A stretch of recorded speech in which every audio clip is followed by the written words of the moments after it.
शेतकऱ्यांना राज्य सरकारनं पशुधन विमा योजनेत मोठा दिलासा दिला आहे। या विमा योजनेत शेतकऱ्यांना केवळ 15% विमा हप्ता भरायचा असून 85% विमा हप्ता सरकार भरणार आहे। नैसर्गिक आपत्ती, अपघात किंवा आजारामुळे पशुधन दगावल्यास होणारं आर्थिक नुकसान भरून काढण्यासाठी ही योजना राबवण्यात येणार आहे। या योजनेअंतर्गत शेतकऱ्यांना विम्याच्या एकूण हप्त्यापैकी केवळ 15% रक्कम भरावी लागणार आहे। उर्वरित 85% हप्ता शासन विमा कंपनीला देणार आहे।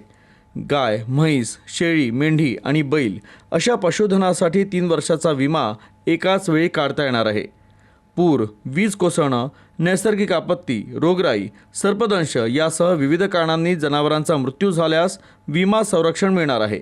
विम्यासाठी पशुधनाची कान टॅग, कानाचे पुसट, सातबाराचा उतारा यासह जनावराचा फोटो आवश्यक राहणार आहे।